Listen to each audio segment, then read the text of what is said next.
Le Seigneur vous bénisse. C'est votre émission Priez avec nous, avec votre humble serviteur de Dieu, Philippe Rissassi Mambo, parce que je préfère qu'on m'appelle frère Philippe, ou soit frère Rissassi. Ça va me faire du bien. Pourquoi? Parce que nous sommes tous des frères. Tous abissonions sont mes frères, quel que soit pasteur a titre, hein?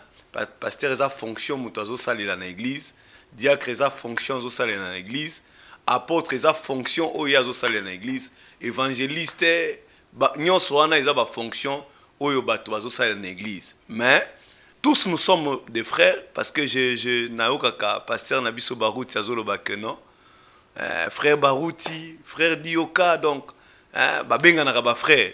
C'est quelque chose de bon parce que tous nous sommes des frères. Bisogno sotoza ba frère na ba sœur. Pasteur nini eza ba fonction oyo tozo sala dans l'église, mais bisogno sotoza ba frère na ba sœur. So benga frère kuté ko sala nga bien. Que pasteur oui. Na bi que par respect pa na biso to mesana que mutunyo so sala ranzamba benga pasteur, mais soki o Obenga frère Ozala bien frère, c'est votre humble serviteur de Dieu, frère Philippe Rissassi Mambo. Donc c'est votre émission Priez avec nous. Tozana bino nyonso mikolo nyonso bande bazo pesa biso confiance tika tenzamba pambola bino.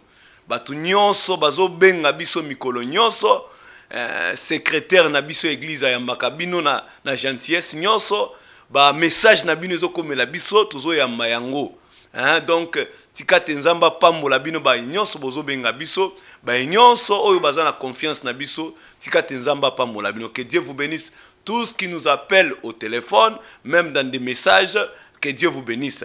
Mais bientôt je pense que il y a des gens qui nous appellent non pour que tu aies WhatsApp, tous ala na ni compte Facebook, sur page Facebook, ba toazolo bana biso on s'organise pour tout ça la biloko nyonso pour que to solo kanabino tangu nyonso tika tenzamba pambola bino bandeko nyonso bazobenga biso ba journaliste bazobenga biso vraiment ezate na sens ya orgueil hein ne tozoboya koyamba bino mais ezande contenu ya ba programme tozaka na yango cela nous empêche même to sala makamu mususu mais toutefois au moment opportun bokomona biso to banda koya ko ba place bozo benga biso pour que to passer émission na bino. Donc bande ko nyonso bazo benga biso ya ba chaîne ebele na mwana tanga ba kombo ezate ezande contenu ya ba programme tozana yango pour to sala à part musala ya nzambe to sala pe ba musala mususu pona ko bunda muda muke tika tenzamba pambola bino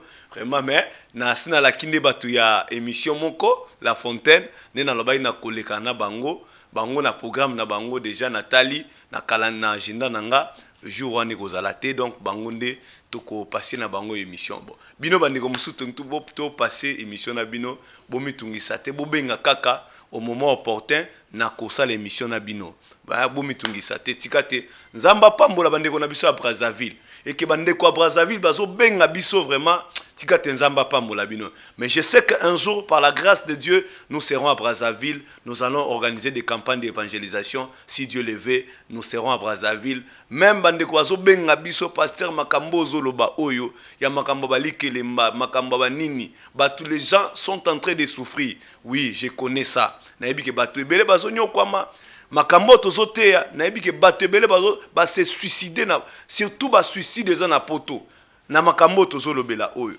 Vraiment en Allemagne,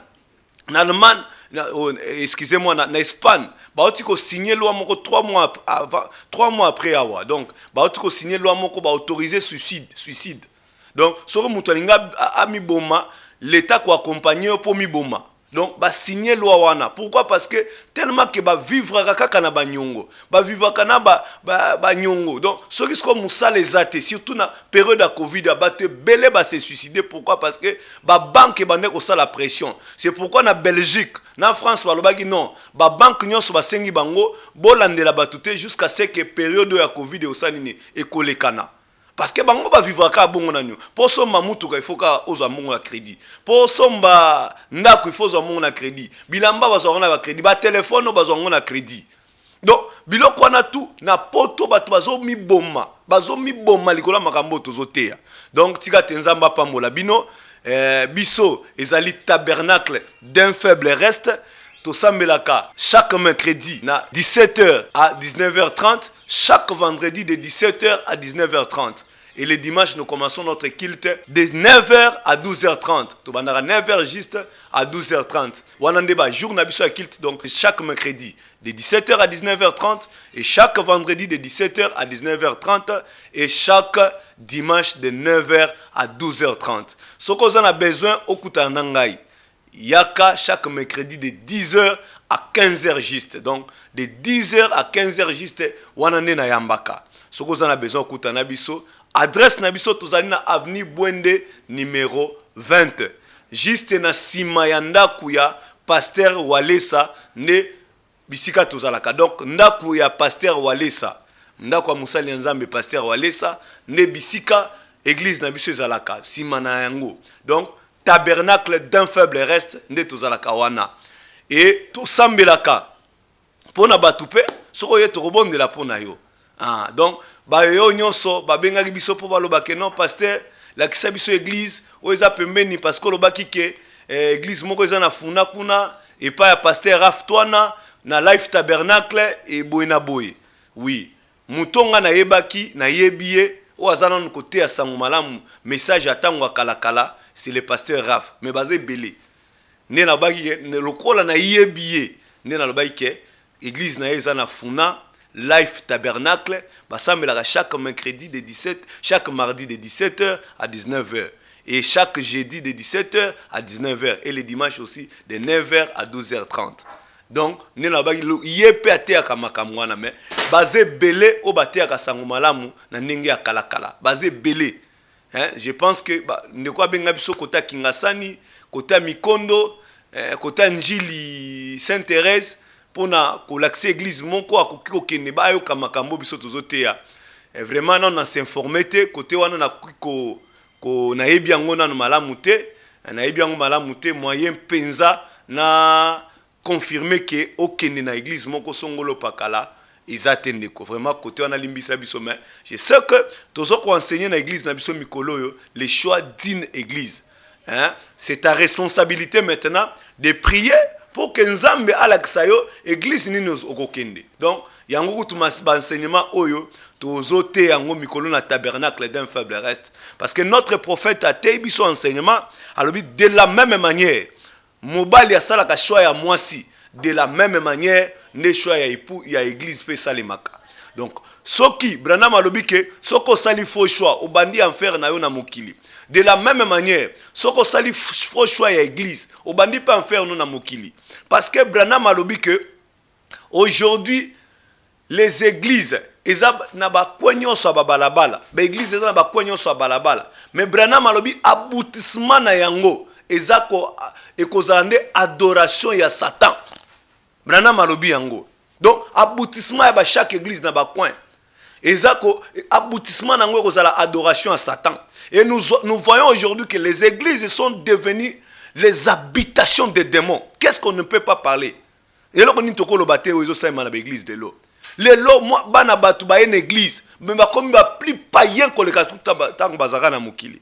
Oh, soit disant ba intercesseur, soit disant ba protocole, soit disant net na église moko, église un peu na manda ko sambela. On a trouvé les protocoles. Le col à l'église, on a un protocole chaque samedi, l'église. Le protocole à basi bangona bazo salamaka bosoto. Na quatre églises s'il vous plaît. On les a trouvés. L'église mon na première.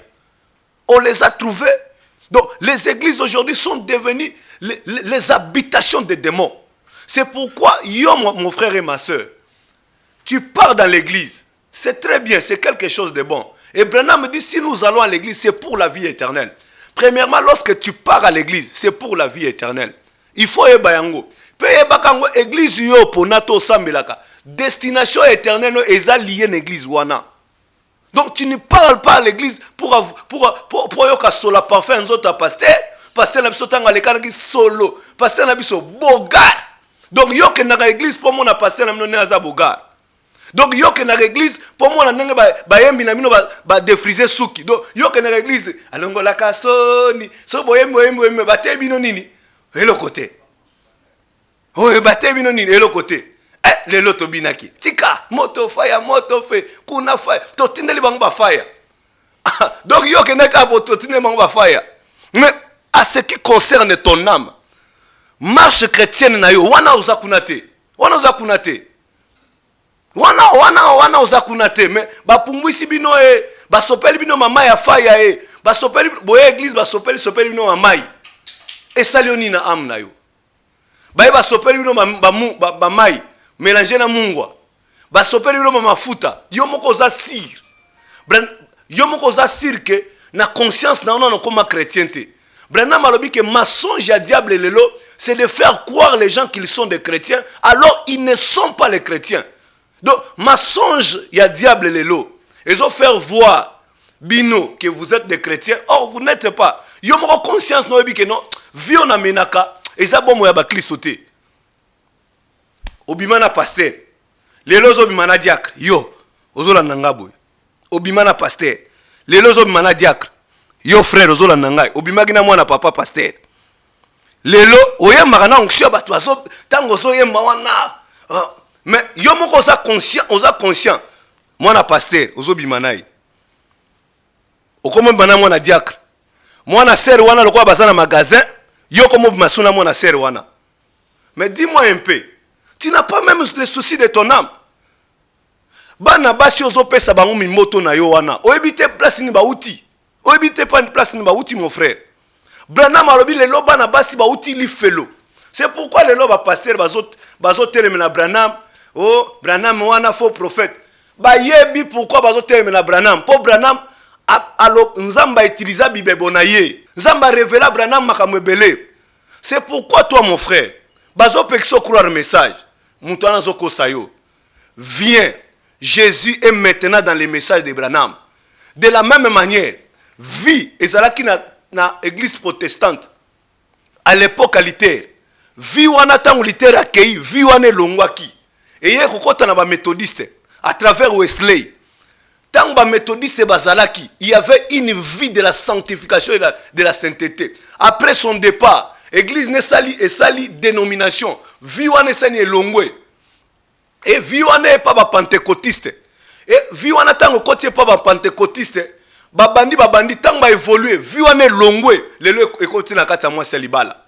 C'est pourquoi vient dans ces précieux messages. Dans ces précieux messages, Jésus est là dedans. Jésus est en train de conduire son épouse dans ces précieux messages. Yango Branham nzamba etalisa kalbi bana basi ba utili felo. Bazozo mimoto bana na nzambe bazo memango na enfer. Et bana mibali ba utili felo. Yo somona kakate frère wana zalaka kitoko, frère wana zalaka boy. Ce frère là, il vient de l'enfer. Son objectif c'est de déposer sa semence na mimoto bana na nzambe. Hein? Que Dieu vous bénisse. Yango to sengi binoke boya lukap église oyo bazo préparer une éternité. Ba préparer vie na une éternité. Paul a dit Dieu nous a appelés dans la sanctification. Dieu nous a pas appelés dans la débauche. Nzamba benga bisote na bomo ya mbindo parce que débauche eza kosangisa ya mbindo nyoso kinduma na kati milango na kati yo moko yebi ke église na kenaka na église mais ngenga kopo otika kate mais ozo ke na église c'est quelque chose de bien, c'est quelque chose de bien que église tikate boye bayango que les églises aujourd'hui sont devenues les habitations des démons.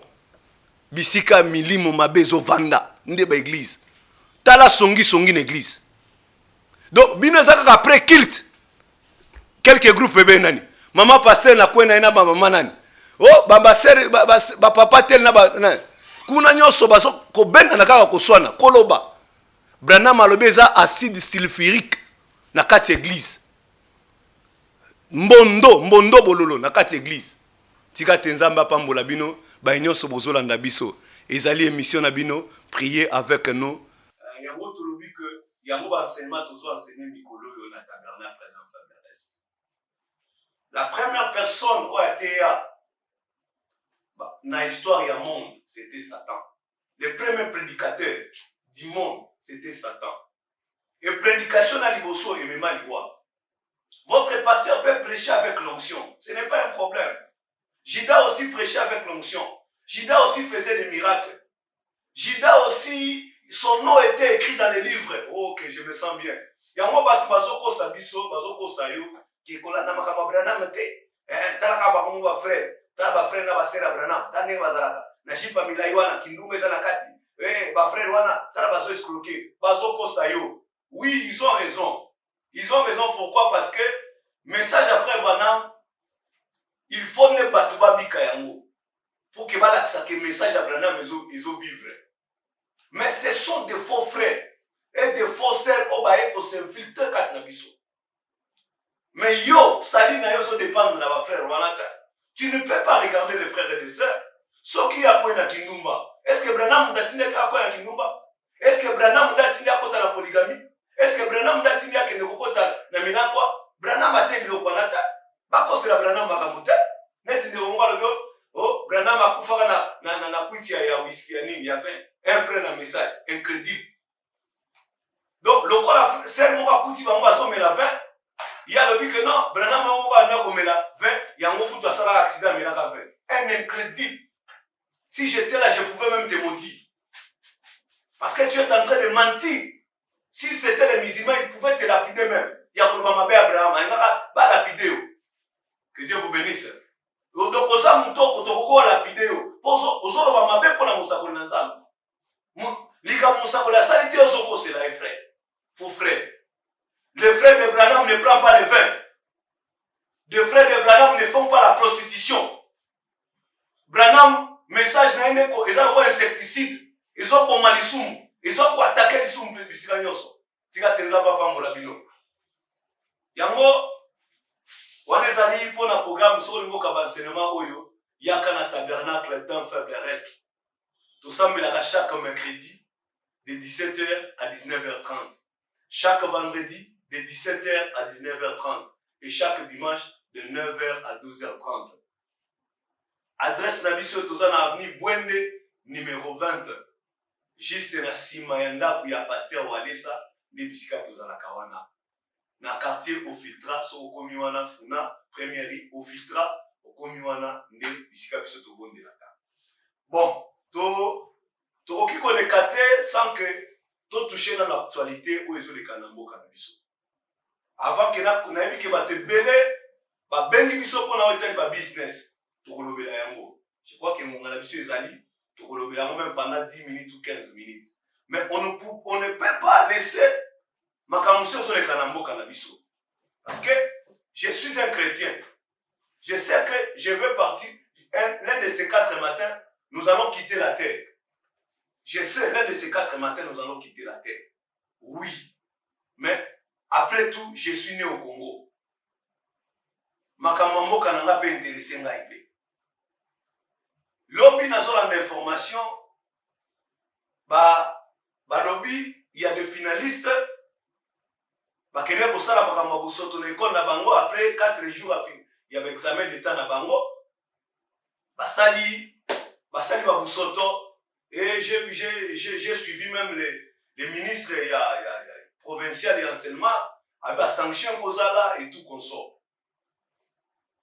J'ai dit, eh bien, gloire à Dieu quand même. Mais ces dossiers ici, et bandit les lots. L'année passée, on a déploré même problème. L'année passée, on a déploré même problème. Tout le monde a dit que il y a école moko à Totanga Combote. Bakenaki na makina bango, ba organiser anniversaire kuna. L'anniversaire wana bazui mwana moko ba melisia biloko. Ba bandi ko sala na makambo busoto basangani, basangire to mona ki yango to landaki. Dossier qui est na justice. Biso to landaka na télévision. To landaki yango. Ça c'était l'année passée. On ne peut pas oublier ça. C'était l'année passée. Mais aujourd'hui encore, même dossier est zongi. Qu'est-ce que les parents ou les dirigeants écoles et les dirigeants de notre pays, ils ont fait? Tout le monde a dit, parents, moi, maman chef de l'État, côté la biso, dossier na koutela la kakaboui. Dossier na la kakaboui. Image tambola, la télévision, tout le monde a yango. Maintenant, qu'est-ce que les parents ont fait? Qu'est-ce que les parents ont fait pour éviter Makamboy? Oh, c'est le Makamboy passé. Qu'est-ce que les dirigeants de l'école, les directeurs, les préfets et tout qu'on sort, pour tout commencer à l'ikamote? Qu'est-ce que les autorités ont fait pour que les autres soient dans l'ikamote? Ce sont des choses autrement, mais qu'est-ce qui se passe dans les universités? Qu'est-ce qui se passe dans les hommes? Qu'est-ce qui se passe? Autrement, dans les images des athées. Les images des athées, c'est bon, dans le téléphone. Qu'est-ce qui se passe? En dehors de même problème. Oh, je me dis, gloire à Dieu. Parce que nous, on a reçu un message où il soit avertir Bisso. Na image wana Nathalie yango, na boka sonité. Nga awa nazana nga munganga. Nazana nga munganga, baninganga babomaka te.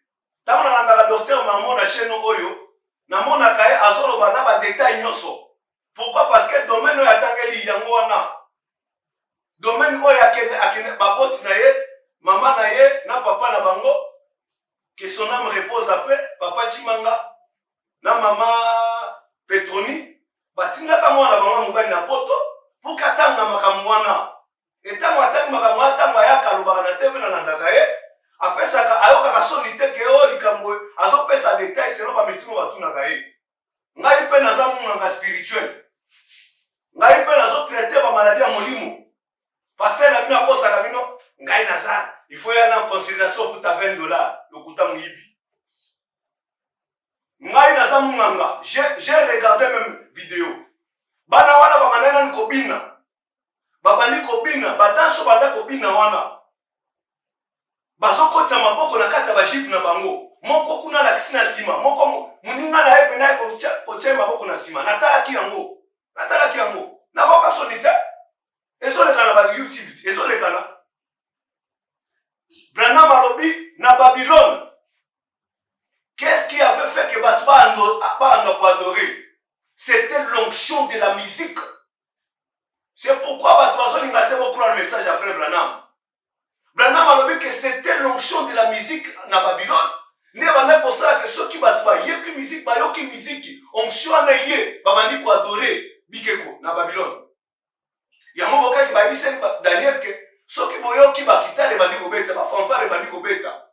Bino so salini bogu mama. Branham a dit c'était l'onction de la musique. Tant l'onction wana bana wana ba mon onction wana ye koti. Et onction wana koti ya ma musique wana. Et ye koti bango. C'est pourquoi nous, on a grandi à l'époque de Mobutu, mais je parle la vérité. Biso tokolo la période à Mobutu. Tout le monde a que banzemo muso ebetika la boye et tout en ayant Mobutu akanga batona tia mona kasho. J'étais ici à Kinshasa. Mobutu akanga bango, mais vous laissez la musique. Musique on est au bêta. Et sur le baron nini, vendez la ngobo, vendez la kiti. Vous laissez toutes ces choses. Et les canaux de la télévision. Vous laissez ces choses. Bisotokola. On avait seulement 2 chaînes. 11h na Télé Congo. Et pour 12h, 22h bakati. Sur le complexe, batoatia ba baiser, batia mosaïque. Biloko na biso na poka Mobutu banda kochango. Mais qu'est-ce que vous laissez aux enfants aujourd'hui? Qu'est-ce que vous laissez aux enfants aujourd'hui? Oh, et les députés, ils sont là. Ceux qui monitorent l'élection, ils sont dans l'église, ils sont dans bakiti, ils sont dans bafre, ils sont dans l'instrument. Nous sommes des bantous. Les bantous, le domaine de la sexualité, c'est un tabou. Vous laissez, vous les députés, vous êtes là en train de Yaroben Nana, oh, monsieur, Nini, moi enveloppe. On est que pour traiter c'est important. Qui va protéger génération Zoya. On est que pour traiter biloko garder messe même. Oh, na autant na combat député mon côté. Na 2006, ils ont la pancarte mon dans la point na biso na bon marché. Na venu na Novembre na 2006. Ces députés là passaient à la télévision. Abi biso to kotika te ba pancarte, basi batika na bolumbu. Si na coupe na voter à député en 2006 ezaka yangwana. Mais lelo okeka na funao. Funao en face à l'aéroport à Ndolo. Batiki moi si bolumbu na sous-vêtement na soutien. Eh boso ni ngato voter bino na 2010 sur le M23. Soki bokanga, mais na solo la vérité.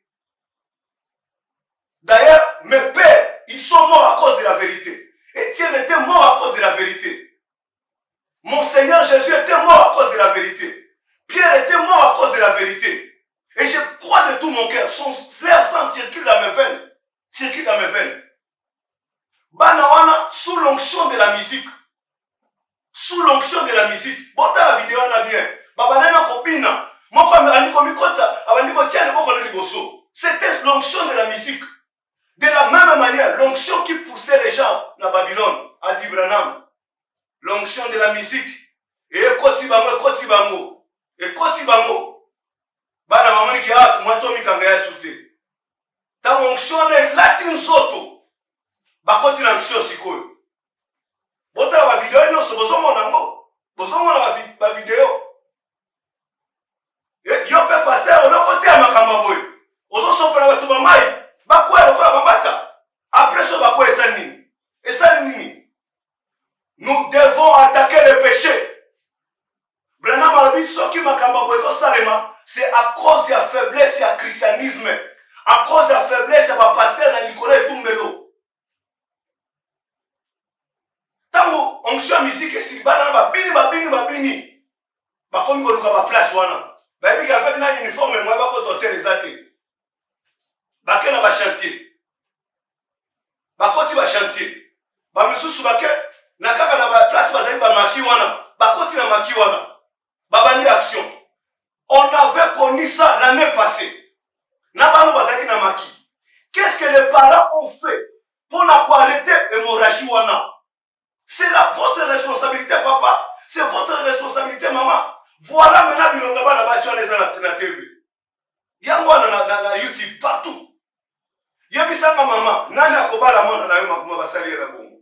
Moko basi penza ba pratique Alfred Kinsey.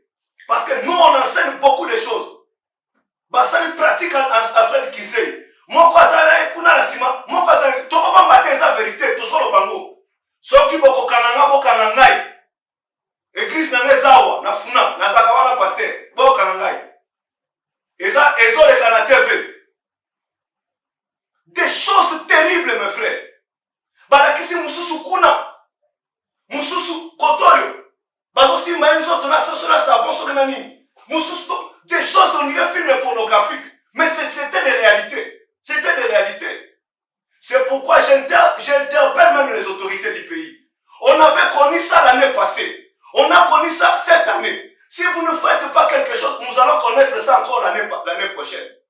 Qu'est-ce qui se passe dans les... Donc des histoires sales.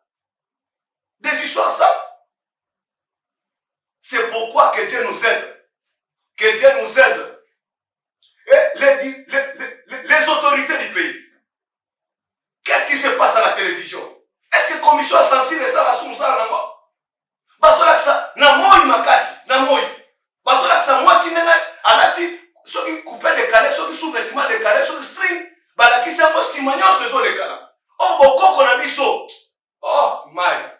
Boko qu'on a biso, et l'obli que ceux qui moi na moni bolumba papa toi maman na ye. Ala amoni kaka sima ya baboti na ye, sima ya moi sito sima mobali amoni yango, ala kela mi mabe. Yango ne boko qu'on a biso. Combien de nos enfants baza menti sikoyo na makambo sur la télé ba danseuse tous les histoires ba clip nyonso et ça ne kaka kolumbu nyonso sur la télé commission sensible ça la nini oh mok ezo bima pour ba futa bato ba sala la commission sensible ça mok ezo bima so bokanga ngai il y aura un petit voix économique quelque part na zamba. Et quand Branham a dit ça, la maman est au gang. Attends, pasteur Bakani Mounoko, il y a un moment où il est au gang. D'ailleurs, il est au Kenya. Vraiment, aux Okam Sangai. Pasteur Imo Chana Kelly, a vu à Katiboy. Un païen tout fait. N'est place aux Kenya, on va savoir le Makambo. Avant le Makambo, éducation sexuelle, on va se faire dans la classe. Soit disant éducation à la vie. Parmi des causes, et ça, biloko. Parmi les causes, il y a ça biloko. Moi, Bissangaï, moi, dans la 5e primaire. bozola kisaye makambo ya sexualité pour la nini. Bozola kisaye makambo yamba ba cause. Yango. Maintenant nous avons des conséquences. Ba pancarte na ville na zelao. Ba contrôle gâté. Publicité sur la cycle moko ba tiki moi na string, ba tiki na nini, ba la tiki mobali tolo polele, ba jeu alati moi sous-vêtement muke, ba tie na balabala. Et vous les pasteurs qui traitent avec les politiciens ici, vous ne pouvez pas leur dire que nous sommes des chrétiens. Votez aussi des lois qui peuvent nous protéger les chrétiens. Nous voyons les musulmans là-bas. Comment va censurer la camarade bango? Aujourd'hui, bana bazome la bazododo, bana bazome la babombe. Donc je ne sais pas. Donc des soupes on attend le tout conso. Dans les magasins en Yosso, excusez-moi, je vais dire la vérité. Dans les magasins sur la ville, expatriés, bazar ba whisky, bazar contrôlé, ça détruit nos enfants. Et les politiciens sont là. Manger, on est en train de détruire aussi tes enfants. C'est pourquoi les politiciens ne veulent vous. C'est notre pays, à part le Congo, on n'a pas notre pays. Les expatriés, ils ont leur pays, ils vont rentrer un jour dans leur patrie. Mais nous allons laisser dans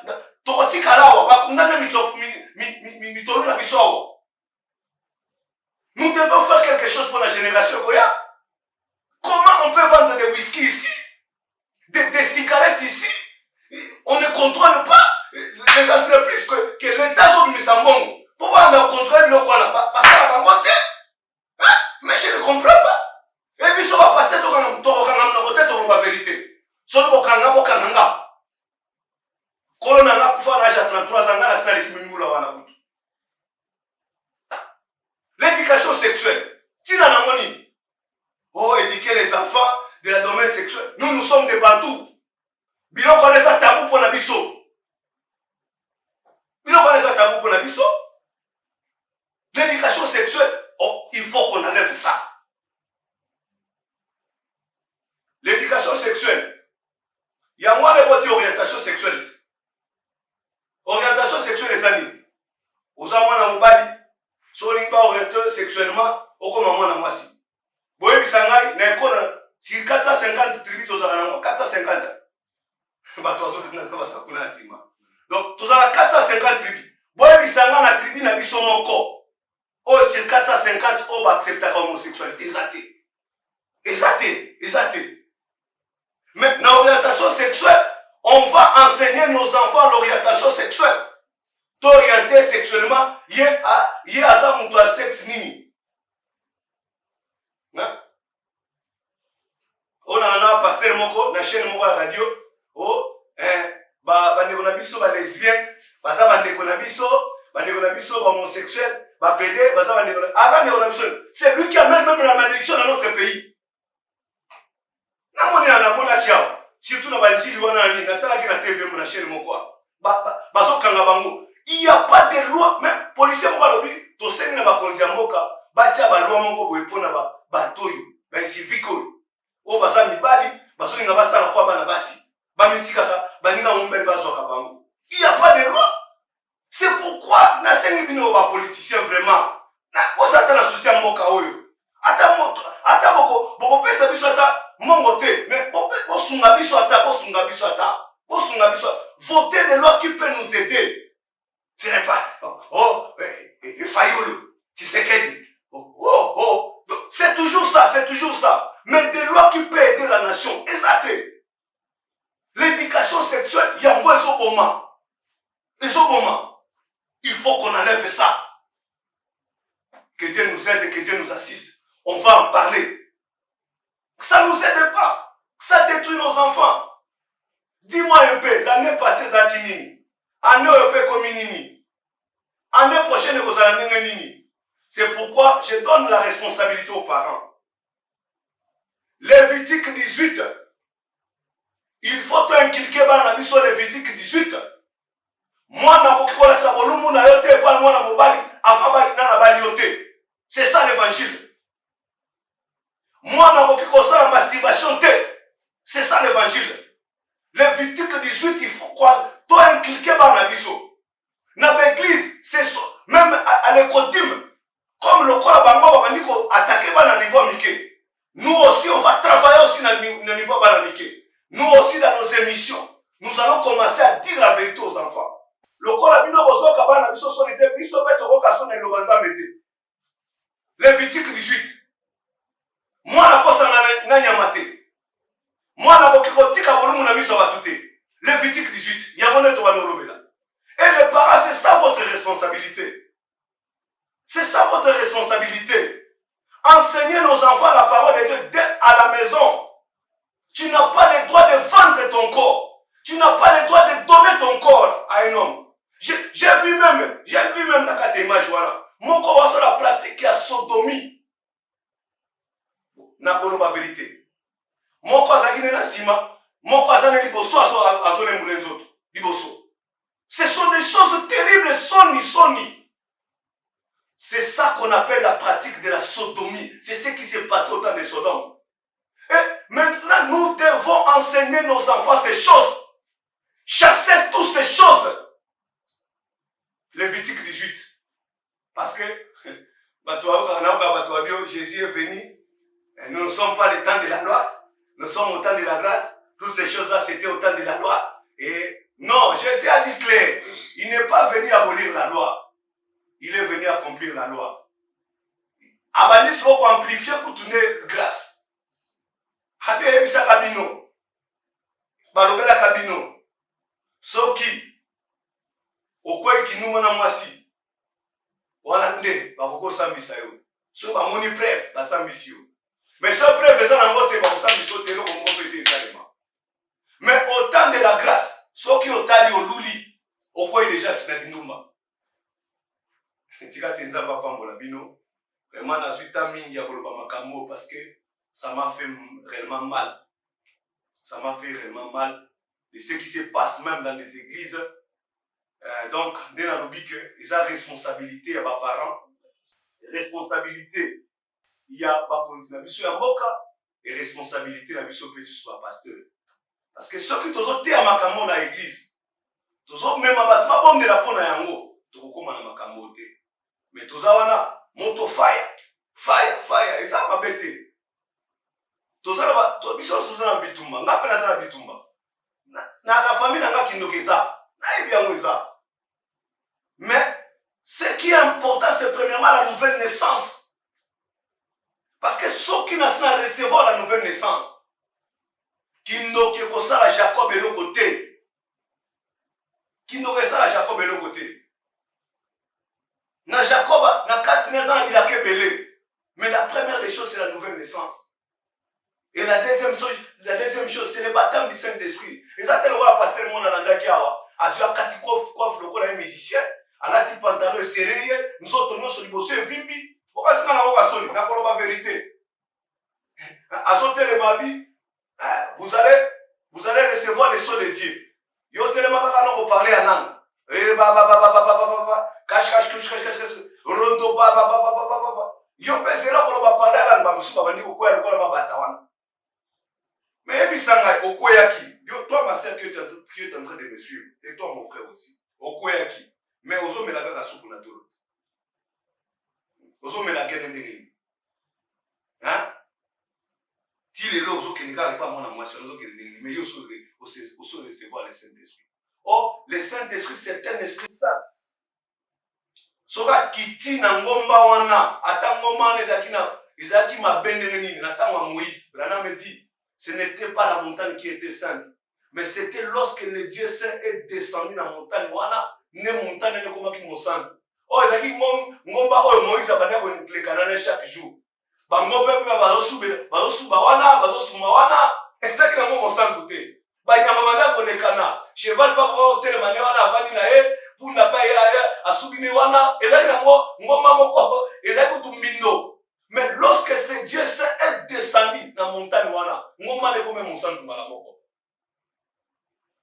Moïse ko poussa longola basanda na yo. Parce que bisiko au télémi, ils est santo. De la même manière, si le Saint-Esprit est en toi, c'est la vie de Jésus-Christ qui entre en toi. Vie à Jésus-Christ quand na yo ekomemo na kindumba te, ekomemo na milangwa te, ekomemo na kubunda bitumba te. tika tenza bapambola bino émission na biso ekomi kokoma na suka. Donc nde nalobi ke eza responsabilité na biso baparent, responsabilité ya bakonzi ya mboka, responsabilité na biso nyonso pour ke tosunga mboka na biso, tosunga molongo mobimba. Tika tenza bapambola bino ebongo mpona tokomi mpenza pembe na suka émission na biso. Tobande kolobela na ntina ya naokana posa na tanga ya bino te écriture moko Branham. Naokana posa na tanga ya bino écriture moko Branham. Na makambo tozoloba. Tika tenza na tanga mokaka. Branham alobi boye. Nation la prédication na yatea. Dans les lieux d'adoration auxquels Dieu a pourvu. Atea le 25 avril 1965. Yoka Branham Nengazolo.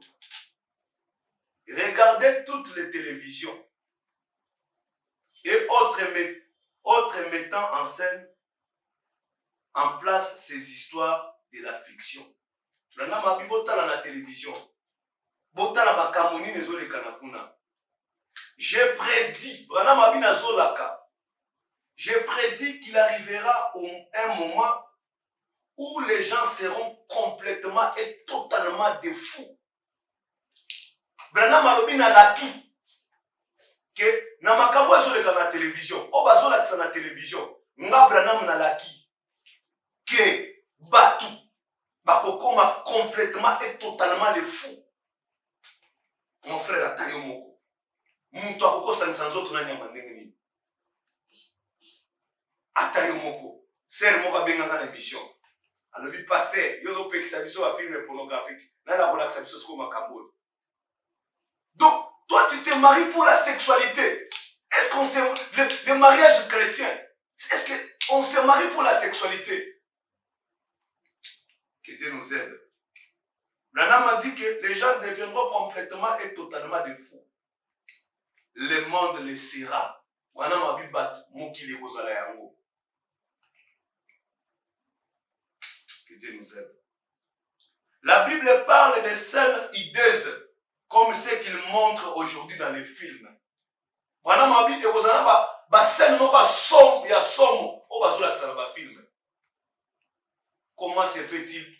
Film mon babane bandi, balakisi ba rapport ou ya mobali na mwasi bazosala pendant 3 fois 4 fois. Les enfants sont devant, bazawana nzoto na bango pe sekoli. Et ce kobenda bokebi na bango te. Que Dieu nous aide, que Dieu nous assiste. C'est pourquoi le but pour lequel nous sommes là, pour aider les gens. Écoutez frère Branham, c'est pourquoi toi aussi qui crois le message de Branham, écoutez ce que ton prophète dit. Tu es entré dans les choses du monde. Écoutez ce que ton prophète dit. Si tu peux t'agenouiller même, demander à Dieu, Seigneur, aide-moi. De dire à Dieu, Seigneur, tu peux m'aider dans cette génération que tu m'as placée. Où il y a la sodomie, où il y a l'onction de la musique. L'onction de la musique qui amène les gens loin de la frontière.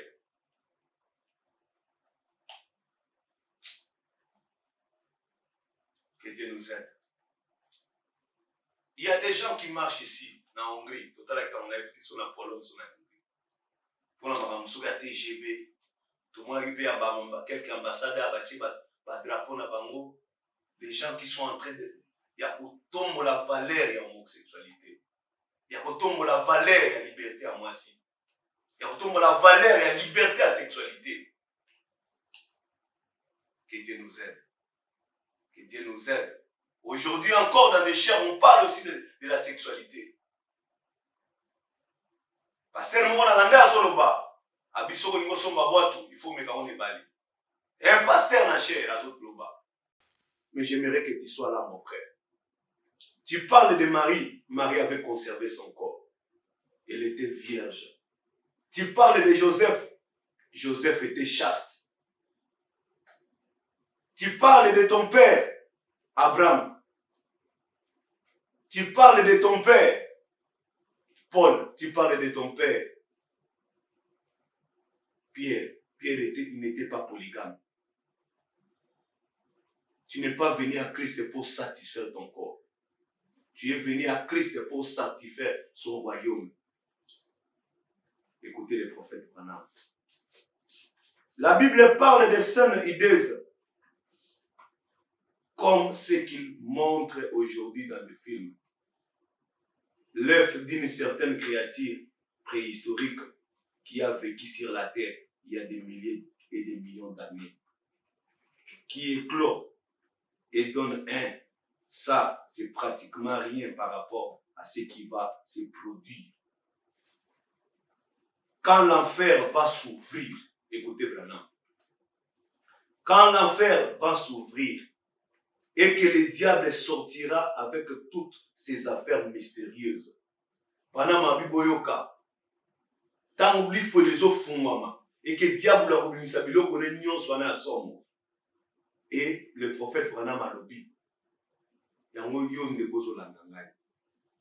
Ba l'action message na nenga mabe. Dans cette église na nous a terme nos messages na nenga mabe. Yango décide de tika message. Zonga. Il y a là où il y a un faux dollar, cherche très bien, tu trouveras un vrai dollar.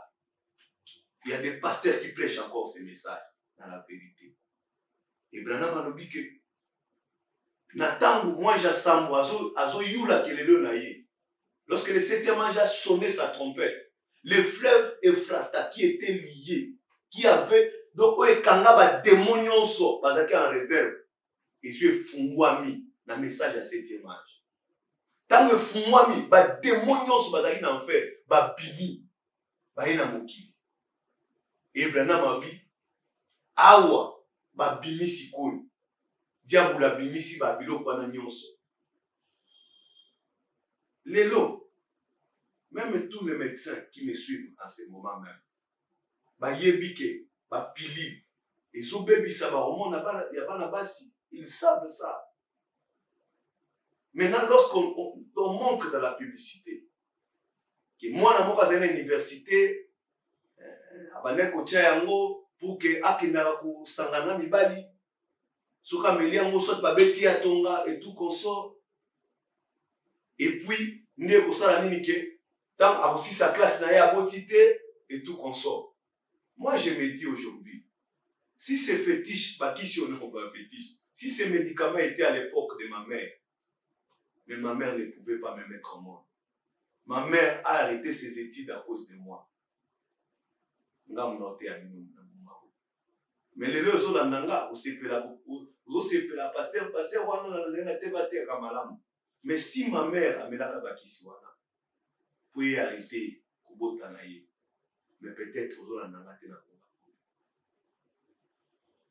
Mais on vous donne des conseils à la télévision.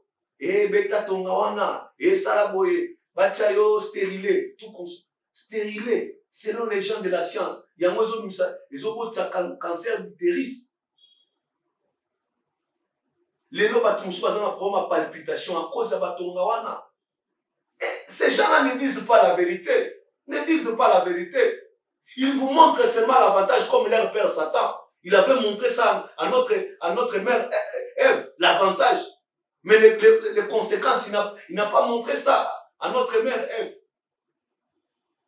Lorsque l'enfer est mené sur la terre, le diable va amener toutes ces histoires sur la terre pour nous détruire. Tikate, Nzamba Pambolino, c'était votre humble serviteur, Philippe Rissassi, tout ça Melaka, na tabernacle d'un faible reste. Sokoningi, au monde en abisso, tout yambaka chaque mercredi, de 10h à 15h. Bayo bazana besoin ko benga biso, ba numéro na biso affiché wana. Yo mutu lingo pesa bo mwende pa ko Yesu Kristo. Moneki na mimaki bo mwenda ngana ninga mabe. Tikate Nzamba sunga. Et que grâce à Nzamba, ezali kono na yo. Okufukama nda kuna yo wana bisika yo zali na bondela pona yo pendant quelques secondes. Nzambe tata na biso na likolo. Tarande kuna ngai ayokisami pasi na makambo to lobi. Soit papa to mama banandi ngai ayokisami pasi na makambo to lobi. Sunga bango pesa isa bango. Wali ya peso bomwe kota na bomwe na ye okomisi kila masika. Wazana posa molimo mosantu opese molimo na yo. Wazana posa bima na makambo mbindu salisa bima na makambo mbindu na bondeli bongo na kombo na Yesu Kristo. Amen. Tikate Nzamba pambola bino tokomona na soki Nzamba sungi biso ba numéro na biso za na affiché ba adresse na biso pesa wana na se tika te grâce à Nzambe ezali